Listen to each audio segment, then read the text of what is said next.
کیا بات رضا اس چمنستان کرم کی، زہرا ہیں کلی جس میں حسین اور حسن پھول۔ یا حبیب خدا سلام علیہ، یا حسین و حسن سلام علیہ، مرتضیٰ کے پسر سلام علیہ، فاطمہ کے جگر سلام علیہ، یا حسین و حسن سلام علیہ،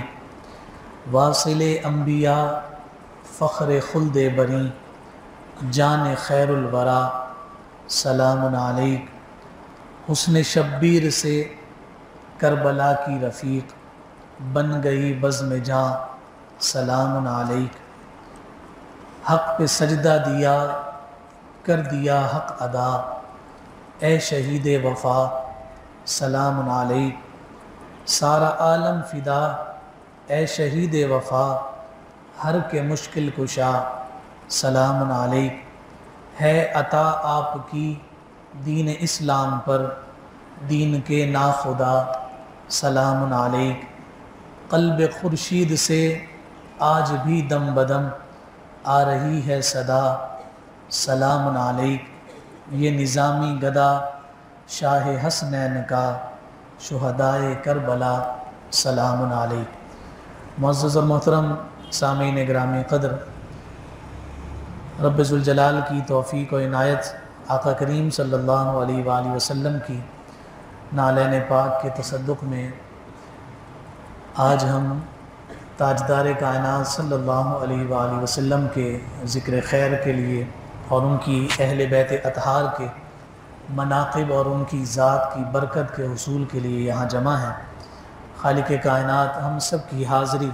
اپنی بارگاہ میں منظور اور مقبول فرمائے۔ ہماری آج جمعۃ المبارک کی گفتگو بھی اسی عنوان پر تھی، اور جس جگہ سے ہم نے جمعۃ المبارک کی گفتگو کو اختتام کیا تھا وہیں سے اس کی ابتدا کرتے ہیں۔ بات یہاں ختم ہوئی تھی کہ اللہ رب العزت کے پیارے حبیب صلی اللہ علیہ وآلہ وسلم نے اپنی اہل بیت کے ساتھ محبت کو اور اہل بیت کی خوشی کو امت محمدیہ کے لیے کس قدر مقدم جانا ہے، اور اس کے حوالے سے ہم نے جناب سیدنا عمر فاروق رضی اللہ تعالیٰ عنہ نے جو 6 افراد پر مشتمل شورا قائم کی تھی، اس کے حوالے سے حدیث مبارکہ جو جمع الجوامع میں علامہ جلال الدین سیوطی رحمۃ اللہ تعالیٰ علیہ نے ذکر کی ہے، اس کا تذکرہ کیا تھا۔ یہاں یہ بات ہمیں جان لینی چاہیے کہ یہ دونوں شہزادے امام علی مقام امام حسن اور امام حسین علیہم السلام، یہ دونوں شہزادے اصحاب میں یعنی حضور علیہ السلام کے جتنے صحابہ ہیں تمام کی اولادوں میں سب سے افضل اور اعلیٰ ہے، یعنی اولاد فاطمہ کا مقام اور رتبہ تمام صحابہ کی اولادوں میں سب سے افضل اور اعلیٰ ہے۔ اور سیدی اعلیٰ حضرت امام احمد رضا خان فاضل بریلوی رحمۃ اللہ تعالیٰ علیہ نے ایک شعر جو بھی میں نے خطبہ میں بھی ذکر کیا، اس میں سیدی اعلیٰ حضرت نے اس خوبصورت خانوادے کا تذکرہ کیا ہے، اور جن الفاظ کا انہوں نے انتخاب کیا ہے میں اسی سے اپنی گفتگو کا آغاز کرنا چاہتا ہوں تاکہ حسنین کی اماں جان کا بھی تذکرہ ہو جائے، جو شہزادی کونین ہیں، جو خاتون جنت ہیں، جو سیدۃ نساء العالمین، یعنی جتنی بھی اللہ رب العزت نے عورتیں کائنات میں پیدا فرمائیں تمام کی سرداری سیدہ فاطمہ الزہرا سلام اللہ علیہا کو عطا فرمائی، اور جنت میں اللہ رب العزت جتنے بھی جوانوں کو داخل فرمائے گا رب ذوالجلال نے ان تمام پر بادشاہت فاطمہ کے شہزادوں کو عطا فرمائی۔ تو سیدی اعلیٰ حضرت نے فرمایا کیا بات رضا اس چمنستان کرم کی، زہرا ہیں کلی جس میں حسین اور حسن پھول۔ یہاں زہرا کا لفظ اور یہ لقب سیدہ فاطمہ کا ہے، اور ساتھ پھر آپ یہ جان لیجئے کہ سیدی اعلیٰ حضرت نے اس کا معنی بھی ذکر کیا، زہرا ہیں کلی، زہرا کا خود معنی کلی ہوا کرتا، زہرا ہیں کلی جس میں، حسین اور حسن پھول۔ یہاں مراد یہ لیا گیا کہ سیدہ فاطمہ الزہرا سلام اللہ علیہا نے اپنی ساری زندگی اس قدر پردے کی حالت میں گزاری ہے کہ جب کومپل پھٹتی ہے اور وہ کلی بنتی ہے، اس کلی کا وصف یہ ہوتا ہے کہ کلی کے پردے اس کلی کے حسن کو اپنے اندر چھپا کر رکھتے ہیں۔ جب تک کلی بند ہوتی ہے اس کے اندر کیا خزانہ پوشیدہ ہے وہ کسی کو معلوم نہیں ہوتا۔ اگر اس کے حسن کو دیکھنا ہوتا ہے تو اس کا انتظار کیا جاتا ہے کہ کب یہ کلی پھول بنے۔ سیدہ فاطمہ کو زہرا کہا اس لیے جاتا ہے کہ انہوں نے ساری زندگی کلی کی مانند اپنے حسن کو، اپنے جلووں کو، اپنی طہارت کو، اپنی پاکیزگی کو چھپائے رکھا ہے، اور پھر رب ذوالجلال نے دو شہزادے جو عطا فرمائے حسن و حسین کی صورت میں، رب ذوالجلال نے کائنات کا سارا حسن ان دو شہزادوں میں رکھ دیا۔ اس لیے فرمایا کہ یہ کلی سیدہ فاطمہ ہیں جنہیں زہرا کہا جاتا ہے، اور اس کلی سے جو پھول نکلے ہیں، جو پھول پھوٹے ہیں، اس کی خوشبو، اس کا نور، اس کی رعنائی اور اس کے جلوے حسن اور حسین کی صورت میں ساری دنیا کو نظر آ رہے ہیں۔ اور پھر جناب سیدہ فاطمہ الزہرا سلام اللہ علیہا کی اسی عفت، طہارت، پاکیزگی اور اس عزت اور شرف کا اگر تذکرہ ہم اس انداز میں بھی کریں تو یہ بخاری شریف کی حدیث مبارکہ جس میں نبی کریم صلی اللہ علیہ وآلہ وسلم نے ارشاد فرمایا کہ کل قیامت کا دن ہوگا، اور قیامت کے دن اس اہل محشر میں غوث، قطب، ابدال سارے لوگ موجود ہیں، اور ہاتف غیب سے آواز آئے گی کہ سارے اپنی نگاہوں کو جھکا لیں، اپنی گردنوں کو خم کر لیں۔ کہنے والا کہے گا باری تعالیٰ اب تو قیامت بپا ہو گئی، کیا اب اس قیامت پہ بھی کوئی قیامت آنی ہے کہ سب کو حکم دیا جا رہا ہے کہ اپنی گردنوں کو جھکا لیں؟ تو حکم ہوگا ہاں، چاہے وہ غوث ہو، قطب ہو، ابدال ہو، اوتاد ہو، بڑے سے بڑے منصب کا کوئی ولی ہو، سارے اپنی گردنیں جھکا لیں، اس لیے کہ مصطفیٰ کی شہزادی کی سواری گزرنے والی ہے۔ یعنی جس طہارت، جس پردگی اور جس عفت کے ساتھ سیدہ خاتون جنت نے اپنی زندگی کو گزارا ہے، رب ذوالجلال نے اس کے صدقے اور دوفعل کل قیامت کے دن بھی آپ کے پردے کا اس انداز میں خوبصورت انتظام فرمایا۔ اب آپ ذرا یہ دیکھیے کہ آقا کائنات صلی اللہ علیہ وآلہ وسلم کے یہ پیارے صحابہ جنہیں رب ذوالجلال کے حبیب صلی اللہ علیہ وسلم نے براہ راست فیضان نبوت سے سرفراز فرمایا ہے، اپنے علم کے نور سے انہیں روشناس کیا ہے، اور یہی صحابہ ہیں کہ جو اپنی مجالس میں حسن و حسین رضی اللہ تعالیٰ عنہما کو حضور علیہ السلام کی گود میں کھیلتے ہوئے دیکھتے ہیں۔ یہی صحابہ ہیں کہ وہ دیکھتے ہیں کہ آقا کائنات خطبہ ارشاد فرما رہے ہیں، اور یہ شہزادے سرخ لباس پہن کر جب حجر مبارک سے باہر لڑکھڑاتے آتے ہیں تو کائنات کے تاجدار اپنا منبر چھوڑ کر انہیں اٹھانے کے لیے تشریف لے جاتے ہیں۔ انہی صحابہ نے دیکھا کہ جب شہزادے حضور کی جو ہے دوش مبارک پر سوار ہو جاتے ہیں اور حضور سجدے کی حالت میں ہیں، آقا کائنات اپنے شہزادوں کے لیے اپنے سجدوں کو دراز فرما دیتے ہیں، اور یہی وہ شہزادے ہیں کہ جن کو صحابہ نے دیکھا کہ حضور علیہ السلام انہیں سونگتے ہیں، اور جب پوچھا کہ آپ کیوں سونگتے ہیں، فرمایا ہما ریحانتا، یہ دنیا میں میرے دو پھول ہیں، میں انہیں سونگتا ہوں۔ اور انہی صحابہ نے اپنی محبت کو حضور علیہ السلام کے اصحاب یعنی آل کے ساتھ اس انداز میں بھی دیکھا کہ جب کسی سفر میں آقا کائنات صلی اللہ علیہ وسلم کے ان شہزادوں کو پیاس لگتی ہے تو حضور علیہ السلام خود اپنی لعاب مبارک سے ان کی پیاس کو بجھاتے ہوئے بھی نظر آتے ہیں۔ یہ سارا سبق جو صحابہ نے حاصل کیا، اور پھر اس کے بعد ان مبارک نفوس سے جو اللہ کے حبیب صلی اللہ علیہ وسلم کے مبارک اصحاب نے اپنی محبت اور عقیدت کا اظہار کیا، وہ انتہائی خوبصورت اور شاندار ہے۔ اور گویا اسی بات کا اعلان کیا گیا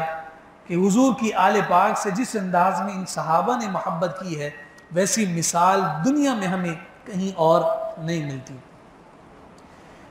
جناب سیدنا عمر فاروق رضی اللہ تعالیٰ عنہ کا دور خلافت ہے، اور آپ جانتے ہیں کہ حضرت عمر فاروق کے دور میں ایران فتح ہوا، اور جب ایران فتح ہوا تو ایران کا جو آخری بادشاہ تھا جس کا نام یزگرد ہے، اس کی بیٹی شہر بانو بھی مال غنیمت میں جو ہے آئی۔ اب جب ان کی بیٹی شہر بانو قیدی بن کر ایران جب فتح ہو گیا، مسلمانوں کے حصے میں آئی اور وہ مدینہ المنورہ میں آئے اور مال غنیمت تقسیم ہونے لگا، تو جناب سیدنا عمر بن خطاب رضی اللہ تعالیٰ عنہ نے اعلان فرمایا کہ شہر بانو چونکہ بادشاہ کی بیٹی ہے، شہزادی ہے، تو شہر بانو دی بھی اسے جائے گی کہ جو اس امت کا سب سے بڑا شہزادہ ہے۔ تو صحابہ کے ذہنوں میں سوال پیدا ہونے لگا کہ عمر فاروق خود امیر المؤمنین ہیں، 22.5 لاکھ مربع میل کے حاکم ہیں، اور ان کے اپنے شہزادے عبداللہ بن عمر بھی ہیں، تو جب یہ ہمارے سلطان ہیں تو ان کا جو شہزادہ ہے انہی کے حصے میں ایران کے بادشاہ کی شہزادی آئے گی۔ مگر جب ہر ایک اپنے اپنے خیالات کو اور اپنے اپنے تصورات کو اپنے ذہن میں جگہ دے رہا تھا، تو دوسری جانب سے عمر فاروق نے منبر سے اعلان کیا، اے حسین ابن علی، اس کائنات میں اگر کوئی سب سے بڑا شہزادہ ہے تو وہ علی المرتضیٰ کا بیٹا حسین ابن علی ہے۔ اور اسی وجہ سے حضرت شہر بانو رضی اللہ تعالی عنہا کا عقد جناب عمر فاروق رضی اللہ تعالیٰ عنہ نے حضرت حسین ابن علی جناب سیدنا حسین مرتضیٰ رضی اللہ تعالیٰ عنہ سے فرمایا۔ اگر دیکھا جائے تو اولاد کو مقدم رکھا جاتا ہے، اولاد کو زیادہ اہمیت اور فوقیت دی جاتی ہے، اور سلطان وقت امیر المؤمنین عمر بن خطاب ہوں تو پھر ہونا یہ چاہیے تھا کہ وہ شہزادی اپنے شہزادے کے عقد میں دیتی۔ شہزادے تو عبداللہ بن عمر بھی تھے، مگر شہزادے حسین جیسے نہیں تھے، کیونکہ ایک موقع پر جب حضرت عبداللہ ابن عمر نے بچپن میں ابا جان سے پوچھا تھا کہ ابا جان آپ نے فرق کیا ہے، حسن کو زیادہ دیا ہے، مجھے کم دیا ہے، تو اس وقت حضرت عمر فاروق نے اپنے بیٹے کو جواب میں کہا تھا کہ جیسے ان کے نانا ہیں عبداللہ ویسے تمہارے نانا نہیں ہیں، جیسی ان کی نانی ہے عبداللہ تمہاری ویسی نانی نہیں، جیسی ان کی پھپھی ہیں ویسی تمہاری پھپھی نہیں، جیسے ان کے بابا ہیں ویسے تمہارے بابا نہیں، ان جیسے نانا لے آؤ میں تمہیں ان پر تمہیں فضیلت دے دوں گا۔ فرمایا کہ رب ذوالجلال نے انہیں جو منصب عطا کیا ہے وہ مصطفیٰ کریم کے ہی صدقے اور طفیل میں عطا فرمایا۔ اور پھر آپ یہ دیکھیے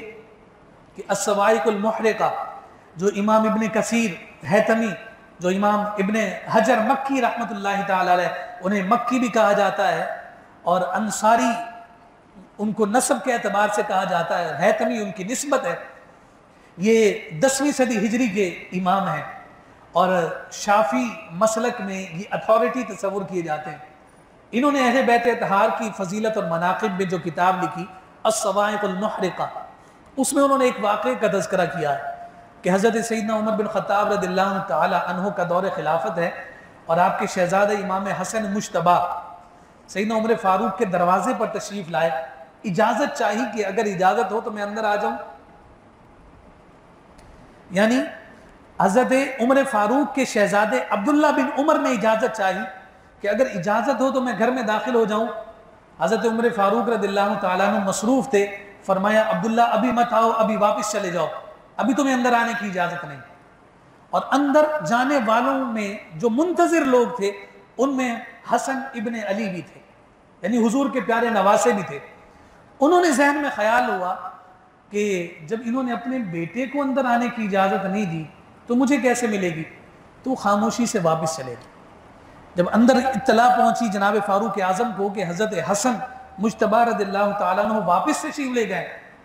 تو حضرت سیدنا عمر بن خطاب رضی اللہ تعالیٰ عنہ جلال میں آئے، دربانوں کو برا بھلا کہا کہ تمہاری یہ کیسی ہمت ہوئی کہ تم نے حسن کو واپس بھیجا۔ اب امیر المومنین خود چل کر امام حسن مجتبی کے پاس گئے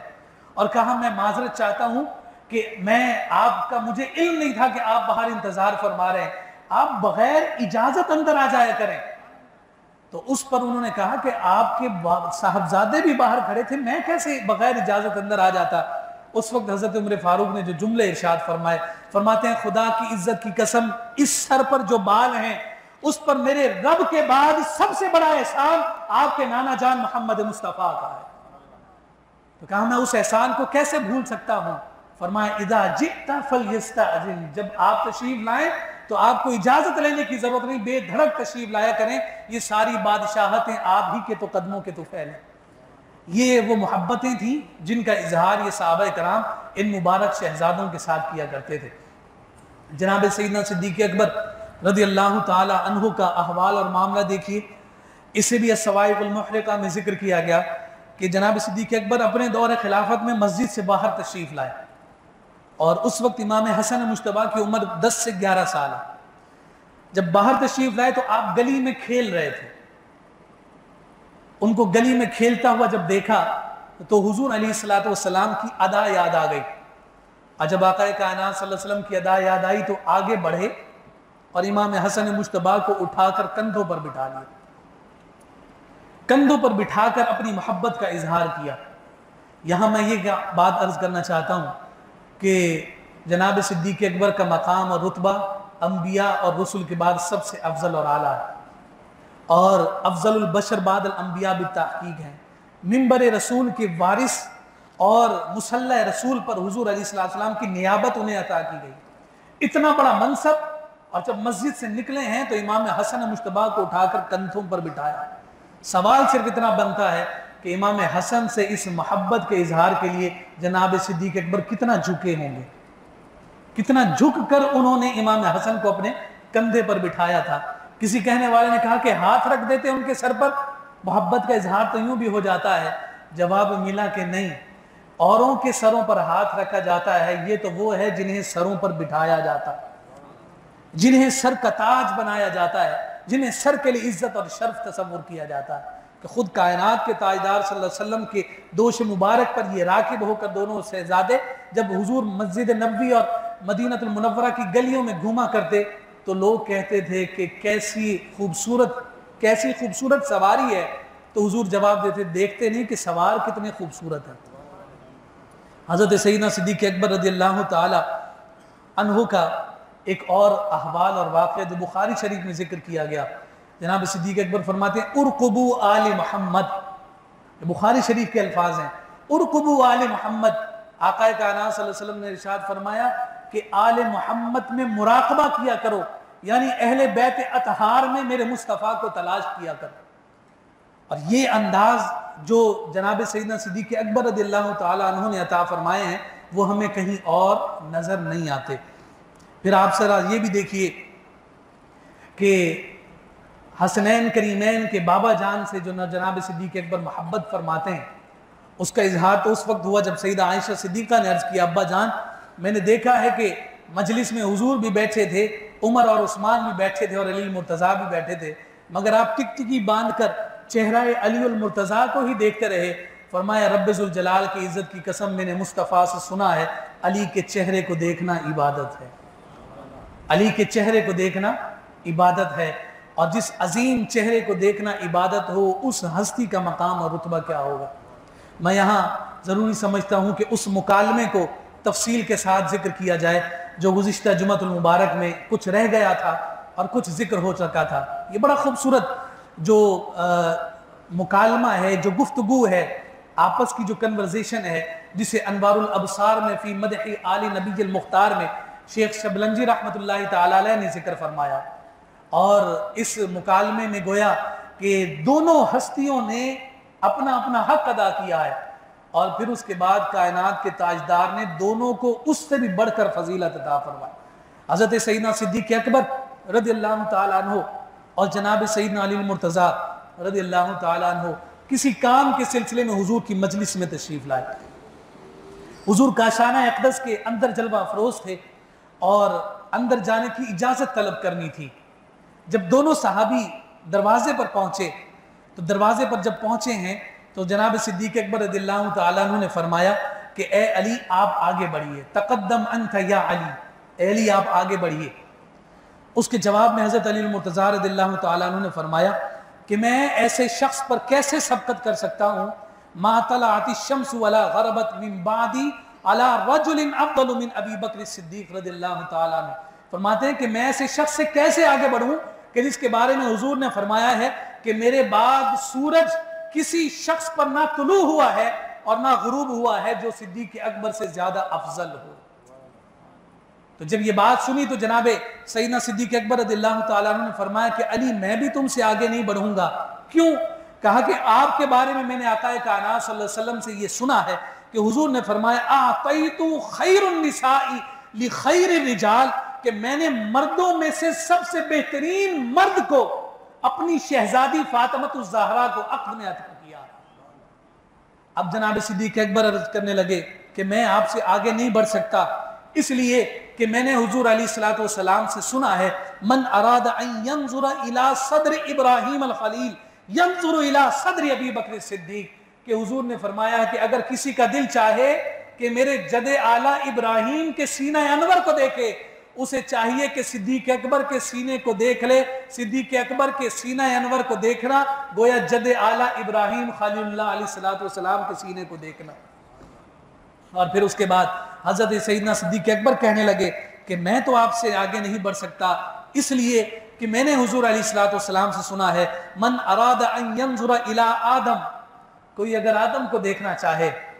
وَإِلَى يُوسُف وَحُسْنِهِ، اور کوئی یوسف کو بھی دیکھنا چاہے اور ان کے حسن کو دیکھنا چاہے، وَإِلَى مُوسَى وَصَلَاتِهِ، اور کوئی جناب موسیٰ اور حضرت موسیٰ کی نمازوں کو دیکھنا چاہے، وَإِلَى عِيسَى وَزُهْدِهِ، اور کوئی جناب عیسیٰ اور ان کے زہد کو دیکھنا چاہے، وَإِلَى مُحَمَّدٍ صلی اللہ علیہ وسلم وَخُلْقِهِ، اور خود کائنات کے تاجدار اور ان کے خلق عظیم کو دیکھنا چاہے، فَلْيَنظُرْ إِلَى عَلِي، اسے چاہیے کہیں اور نہ جائے، یہ ساری ہستیاں جس ایک ذات میں جمع ہیں اسے علی المرتضیٰ۔ جب یہ سنا تو اس کے بعد حضرت علی المرتضیٰ رضی اللہ تعالیٰ عنہ فرمانے لگے کہ میں تو آپ سے آگے نہیں بڑھ سکتا، کیونکہ آپ کے بارے میں نے آقا کائنات صلی اللہ علیہ وآلہ وسلم سے سنا ہے کہ قیامت کے دن ندا دی جائے گی، اور قیامت کے دن یہ صدا دی جائے گی کہ 8 دروازے کھول دیے گئے ہیں، صدیق اکبر جس دروازے سے چاہتے ہیں آپ جنت میں داخل ہو جائیں گے۔ اور پھر جناب صدیق اکبر کہنے لگے کہ علی المرتضیٰ میں آپ سے آگے نہیں بڑھ سکتا، کہ جس کے حق میں حضور علیہ الصلوۃ والسلام نے ارشاد فرمایا ہے کہ یوم حنین اور خیبر کے دن کھجوروں اور دودھ کا تحفہ دے کر جس ہستی کی جانب بھیجا گیا تھا، اور حضور علیہ الصلوۃ والسلام نے فرمایا تھا کہ یہ اللہ تعالیٰ طالب غالب کی جانب سے علی بن ابی طالب کے لیے تحفہ بھیجا گیا ہے۔ اور پھر اس کے بعد آقا کائنات صلی اللہ علیہ وسلم کے پیارے صحابی سیدنا علی المرتضیٰ رضی اللہ تعالیٰ عنہ فرماتے ہیں کہ میں آپ سے آگے نہیں بڑھ سکتا، کیونکہ میں نے حضور سے سنا ہے انت عینی یا ابا بکر، کہ اے ابو بکر تم محمد مصطفیٰ کی آنکھیں ہو۔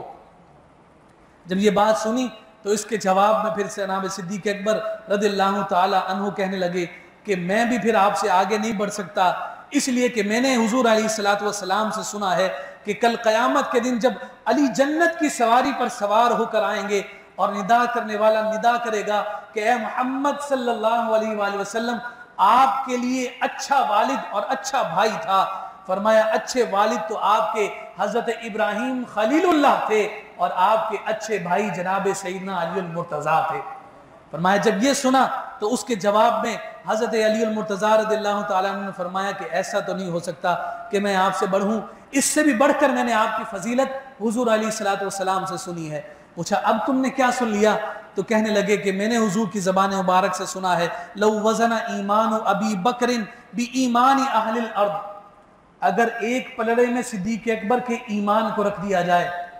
اور دوسرے پلڑے میں اہل ارض کے تمام لوگوں کے ایمان کو رکھ دیا جائے، لرجح علیہم، صدیق اکبر کے ایمان کا وزن بھاری ہو جائے گا۔ اور پھر اس کے جواب میں سیدنا علی المرتضیٰ رضی اللہ تعالیٰ عنہ نے جب یہ بیان کیا تو جناب صدیق اکبر فرمانے لگے کہ ایسا نہیں ہو سکتا کہ میں آپ سے آگے بڑھوں، اس لیے کہ میں نے حضور علیہ الصلوۃ والسلام سے سنا ہے، انہوں نے فرمایا کہ کل قیامت کے دن جب آپ جنت میں جا رہے ہوں گے اور آپ کی جو ٹھاٹ باٹ ہوگی، جس شہانہ انداز کے ساتھ آپ جا رہے ہوں گے، تو اہلیان محشر دریافت کریں گے کہ یہ کوئی اللہ کے نبی ہیں؟ ایو نبی ھذا نبی، یہ کوئی نبی جا رہے ہیں جو اتنی شان و شوکت کے ساتھ جا رہے ہیں؟ تو جواب دیا جائے گا فینادی مناد، کہ جواب دینے والا جواب دے گا ھذا حبیب اللہ وھذا علی بن ابی طالب، یہ کوئی نبی اور رسول نہیں ہے بلکہ یہ تو اللہ کے حبیب علی بن ابی طالب کی سواری جا رہی ہے۔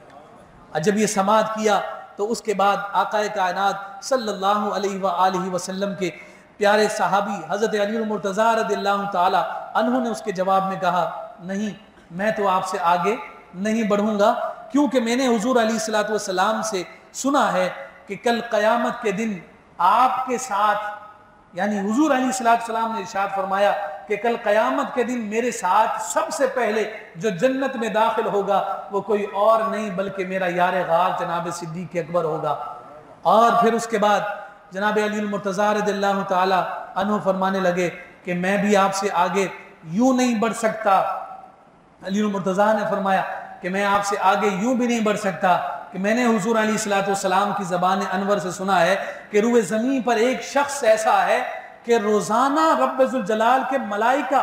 رشک کی نگاہوں سے اس کی جانب دیکھتے ہیں۔ ہم نے دریافت کیا وہ عظیم شخص کون ہے؟ تو حضور نے فرمایا تھا کہ وہ کوئی اور نہیں میرا صدیق اکبر ہے، کہ رب کے ملائکہ، رب کے فرشتے روزانہ جس کی جانب رشک کی نگاہوں سے دیکھتے ہیں کہ رب ذوالجلال نے اسے کتنی عظمت اور شان عطا فرمائی ہے۔ جناب صدیق اکبر رضی اللہ تعالی عنہ جواب میں کہنے لگے کہ میں تو آپ سے آگے نہیں بڑھ سکتا کہ آپ کے تو خاندان کے بارے میں قرآن نے کہا ہے وَيُطْعِمُونَ الطَّعَامَ عَلَىٰ حُبِّهِ مِسْكِينًا وَيَتِيمًا وَأَسِيرًا، کہ اور کھانا کھلاتے ہیں رب کی محبت پر مسکین کو، یتیم کو اور اسیر کو، کہ جس کے گھر والوں کی عظمت میں قرآن کی آیتیں نازل ہوں، میں ان سے آگے کیسے بڑھ سکتا ہوں؟ تو اس کے جواب میں علی المرتضیٰ نے فرمایا کہ آپ بھی کچھ کم نہیں ہیں، آپ کی ذات کے لیے رب نے فرمایا ہے وَالَّذِي جَاءَ بِالصِّدْقِ وَصَدَّقَ بِهِ أُولَٰئِكَ هُمُ الْمُتَّقُونَ، کہ اور وہ جو سچ لے کر تشریف لائے اور وہ جو انہوں نے ان کی تصدیق کی۔ فرمایا بھائی صدیق جانتے ہو تصدیق کرنے والوں میں سب سے پہلا کون ہے؟ میرے رسول نے فرمایا ہے کہ وہ جناب صدیق اکبر رضی اللہ تعالیٰ عنہ۔ یہ مکالمہ چل رہا ہے اور دوسری جانب آسمان سے فرشتے بھی ان دونوں محبوبوں کی اس ادا کو دیکھ رہے ہیں۔ جناب جبریل امین سلام لے کر مصطفیٰ کی بارگاہ میں حاضر ہوئے، عرض کرنے لگے رب ذوالجلال سلام پیش فرماتا ہے اور ساتھ ہی یہ بیان کر رہا ہے کاشانہ اقدس سے باہر تو تشریف لے جائیے، اس مکالمے کا کوئی فیصلہ فرمائیے۔ ساری روایات جب حضور کی خدمت میں رکھی گئی تو آقا کائنات صلی اللہ علیہ وسلم بے تابی کے ساتھ کاشانہ اقدس سے باہر تشریف لائے، دیکھا تو یہ دونوں صحابی آپس میں اسی انداز میں گفتگو فرما رہے ہیں۔ ایک کہتا ہے آپ افضل ہیں، دوسرے کہتے ہیں آپ افضل ہیں۔ ایک کہتا ہے اللہ نے آپ کو یہ فضیلت عطا فرمائی ہے، دوسرے نے کہا اس سے بڑھ کر آپ کو یہ فضیلت حاصل ہے۔ اور جب حضور نے دونوں ان صحابہ کو اپنے سامنے دیکھا، آقا کائنات صلی اللہ علیہ وسلم نے دونوں کے ماتھوں کو بوسہ دیا، اور بوسہ دینے کے بعد حضور علیہ السلام نے ارشاد فرمایا کہ اے علی، اے ابو بکر، تم ساری زندگی بھی یوں لگے رہو، ایک دوسرے کی عظمت اور شان کو بیان کرتے رہو، نہیں ہو سکتا۔ کیوں؟ فرمایا کہ اگر رب ذوالجلال زمین پر جتنا پانی ہے ساری کو سیاہی بنا دیا جائے، جتنے درخت ہیں تمام کو قلم بنا دیا جائے، اور ارض و سماوات کی تمام مخلوقات کو کاتب بنا دیا جائے، ان کے ہاتھ میں قلم اور سیاہی دے دی جائے کہ علی اور صدیق کی فضیلت کو بیان کریں، فرمایا پانی ختم ہو جائے گا، قلم ٹوٹ جائیں گے، مگر صدیق و علی تمہاری عظمت اور فضیلت کو بیان نہیں کیا جا سکتا۔ یہ وہ عظمت ہے، یہ وہ شان ہے، یہ وہ برتری ہے، اور یہ وہ فضیلت ہے جو اللہ رب العزت نے اپنے ان پیارے اصحاب اور ان مبارک نفوس کو عطا فرمائے ہیں۔ اور پھر ساتھ ساتھ ذرا آپ یہ دیکھیے کہ جناب سیدنا ابو ہریرہ رضی اللہ تعالیٰ عنہ، جنہوں نے سب سے زیادہ حضور علیہ السلام سے احادیث مبارکہ روایت کی ہیں، اور احادیث کے ذخیرے میں جس سے مرویات سب سے زیادہ ہیں وہ حضرت ابو ہریرہ رضی اللہ تعالیٰ عنہ، اور جہاں حضرت ابو ہریرہ کی بات کی جاتی ہے تو اہل بیت اطہار سے محبت کا اظہار بڑے شاندار انداز میں کیا جاتا ہے۔ مروان بن حکم جو ظالم اور جابر ایک گورنر یزید کی جانب سے مسلط اور مامور کیا گیا تھا، حضرت سیدنا ابو ہریرہ رضی اللہ تعالی عنہ کا آخری وقت ہے، وہ مرض الوصال تھا، اور اس مرض الوصال میں یہ مروان بن حکم حضرت ابو ہریرہ کے پاس آیا اور آ کر کہنے لگا کہ میں نے آپ سے بڑا متبع سنت کوئی نہیں دیکھا، یعنی آپ ہر حضور کی سنت کی اتباع کرتے ہیں، اور ساتھ ظالم یہ کہنے لگا مگر آپ میں ایک بات بری ہے۔ حضرت ابو ہریرہ رضی اللہ تعالی عنہ نے دریافت کیا کہ وہ بات کیا ہے؟ تو کہا کہ آپ حسین سے بہت پیار کرتے ہیں، آپ حسین سے بہت عقیدت رکھتے ہیں۔ تو اس کے جواب میں حضرت ابو ہریرہ مرض الوصال میں ہیں، لیٹے ہوئے ہیں، آپ نے حکم دیا کہ مجھے بٹھایا جائے، میں اس کا جواب بیٹھ کر دوں گا۔ تکیے کے سہارے کے ساتھ آپ کو بٹھایا گیا، اور سیدنا ابو ہریرہ رضی اللہ تعالیٰ عنہ فرماتے ہیں کہ تم جاننا چاہتے ہو کہ میں حسین سے کیوں اتنی محبت کرتا ہوں؟ تو سنو، ہم ایک سفر میں تھے اور پانی ختم ہو گیا، فاطمہ الزہرا رضی اللہ تعالیٰ عنہ کے خیمے سے حسن و حسین کے رونے کی آواز آ رہی تھی۔ فرمایا اس آواز کو سن کر مصطفیٰ بیتاب ہوئے کہ میرے شہزادے کیوں رو رہے ہیں۔ وجہ دریافت کی تو فرمایا کہ پیاس لگی ہے، پانی ختم ہو گیا۔ حضور نے اپنے پاس پانی تلاش کیا، پانی موجود نہ تھا۔ صحابہ سے پوچھا کہ پانی ہے، پانی موجود نہ تھا۔ تلاش بسیار کے باوجود پانی جب نہ ملا اور ان کے رونے کی آواز مستقل آ رہی تھی، ابو ہریرہ فرماتے ہیں کہ حضور نے فرمایا کہ حسن کو ذرا میرے ہاتھ میں دو۔ خیمے کے اندر سے جناب حسن مجتبیٰ کو حضور نے لیا، اپنے سینے کے ساتھ لگایا اور سینے سے چمٹا کر زور سے دبایا کہ خاموش ہو جائے، مگر وہ پھر بھی رو رہے تھے۔ حضور علیہ السلام کی جب بیتابی بڑھی، آقا کائنات صلی اللہ علیہ وسلم نے اپنی مبارک زبان امام حسن مجتبیٰ کے منہ میں دے دی۔ یہ وہ زبان مبارک ہے کہ یہ زبان اگر زہر آلود گوشت کو لگ جائے تو وہ گوشت بولنے لگ جاتا ہے۔ یہ وہ زبان ہے کہ جس پر رب ذوالجلال کا کلام چلتا ہے، وما ينطق عن الهوى ان هو الا وحی یوحى۔ یہ زبان مبارک امام حسن مجتبیٰ کے منہ میں دی، انہوں نے حضور کی مبارک زبان کو چوسا، یہاں تک کہ جب پیاس بجھ گئی تو آپ خاموش ہو گئے۔ حضور کو تسلی ہوئی، مگر حسین پھر بھی رو رہے تھے۔ آقا کائنات نے دوسرے شہزادے کو بھی لیا، اپنے سینے کے ساتھ لگایا اور اپنی مبارک زبان ان کے منہ میں دی، اور جب انہوں نے بھی حضور علیہ السلام کی مبارک زبان سے سیرابی حاصل کی اور وہ خاموش ہو گئے، تو حضور علیہ السلام کو بھی اطمینان اور قرار ہو گیا۔ یہ حدیث بیان کرنے کے بعد سیدنا ابو ہریرہ رضی اللہ تعالیٰ عنہ فرماتے ہیں کہ اب بتاؤ میں حسین سے پیار کروں یا نہ کروں، کہ جس سے میرے رسول نے اتنی محبت کا اظہار کیا ہے، بتاؤ میں ان شہزادوں سے کیوں نہ پیار کروں۔ اور پھر حضرت عبد الرحمن بن ابی بکر رضی اللہ تعالیٰ عنہ، جو جناب صدیق اکبر رضی اللہ تعالیٰ عنہ کے شہزادے ہیں، اس کے پاس جب مروان بن حکم آیا کہ تم یزید کی بیعت کرو، تو آپ خاموشی سے بیٹھے رہے۔ اس نے 1,00,000 دینار کا بستہ آپ کی جانب آگے بڑھایا، جناب عبد الرحمن بن ابی بکر نے پاؤں مار کر وہ تھیلا ایک طرف کر دیا اور فرمایا ابو بکر کا بیٹا ہوں، علی کے بیٹے سے غداری نہیں کر سکتا۔ یہ چونکہ صحابہ نے ان مبارک نفوس سے محبت کی، تو وہ صحابہ کے کیے ہوئے عمل کی برکتیں اولاد میں بھی منتقل ہوئی، اور پھر اولاد نے بھی اسی انداز میں آقا کائنات صلی اللہ علیہ وسلم کے ان پیارے نواسوں سے اپنی محبت کا اظہار کیا ہے۔ اور جناب عبداللہ بن عمر رضی اللہ تعالیٰ عنہ جب حج کے موقع پر عرفات کے میدان میں تھے، تو اہل عراق میں سے کسی نے آ کر پوچھا کہ حضرت اگر احرام کی حالت میں کوئی مچھر مر جائے اور اس کا خون احرام پہ لگ جائے تو احرام کا کیا حکم ہوگا؟ تو حضرت عبداللہ بن عمر کی آنکھوں میں آنسو آ گئے اور کہنے لگے اے اہل عراق، تم مچھر کے بارے میں پوچھتے ہو، تم نے مصطفیٰ کا پھول مسل کر رکھ دیا۔ یعنی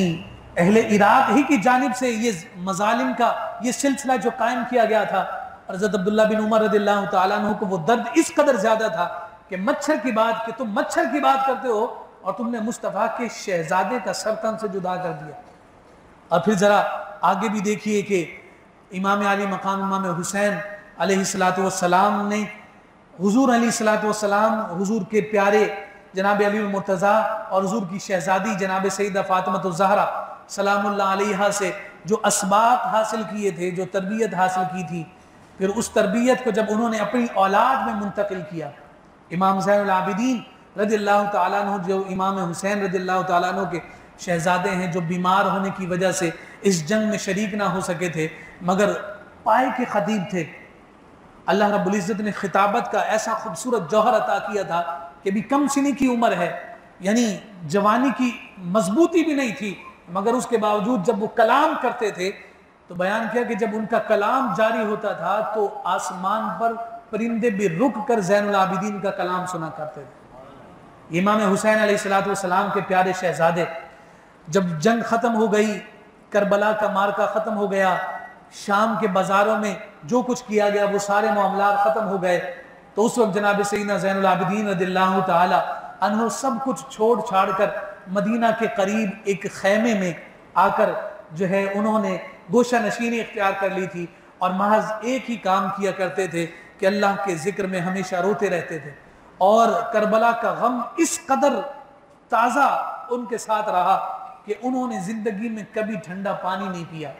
اور کبھی ان کے سامنے ٹھنڈا پانی آ جاتا تو آپ اس پانی کو دیکھ کر رونے لگ جاتے کہ اس پانی کو میں کیسے پی سکتا ہوں کہ میرے بابا جان کو ایک گھونٹ پانی کا میسر نہیں آیا تھا۔ لیکن اس کے باوجود ان ساری مشقتوں اور تکالیف کو برداشت کر لینے کے باوجود بھی جو تربیت کا جوہر امام حسین سے منتقل ہوا تھا، اس میں بیان کیا کہ ابن زیاد پر جب حملہ ہوا اور جناب وہ باغی ہو کر دوڑا، اس کے پیچھے لشکر لگے تو وہ دوڑتا دور دیکھتا ہے کہ ایک خیمہ لگا ہے، اور وہ اپنی پیاس بجھانے کے لیے اور جناب یوں سمجھیے کہ پناہ لینے کے لیے اس خیمے میں داخل ہو گیا۔ جب داخل ہوا تو دیکھا کہ سامنے زین العابدین رضی اللہ تعالیٰ عنہ ہے، مگر امام زین العابدین نے تجاہل عارفانہ کا مظاہرہ کرتے ہوئے گویا یہ تاثر دیا اور یہ امپریشن دیا کہ میں نے نہیں پہچانا۔ اسے بٹھایا، اسے پانی بھر کر دیا، اس نے پانی پیا، پوچھا اور پینا ہے، اسے اور پانی دیا، اور پینا ہے، اسے اور دیا۔ جب وہ سیر ہو گیا اور اب اجازت لے کر جانا چاہتا ہے تو آپ نے جب اجازت دے دی تو وہ بھی بے چین اور بے قرار ہو گیا، کہنے لگا کہ شاید آپ نے مجھے پہچانا نہیں۔ انہوں نے کہا کہ تم کیسے سمجھتے ہو کہ میں تمہیں نہ پہچانوں؟ میں اپنے بابا جان کے قاتلوں کو کیسے نہیں پہچان سکتا؟ وہ مزید حیرت میں مبتلا ہو گیا کہ جاننے کے باوجود میرے ساتھ اتنا حسن سلوک۔ تو کہا کہ جب جانتے بھی ہیں تب بھی اتنی رحمت، اتنی مہربانی، اتنی شفقت کا اظہار۔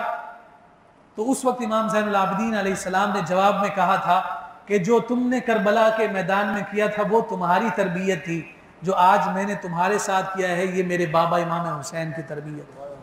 امام حسین کی تربیت۔ اور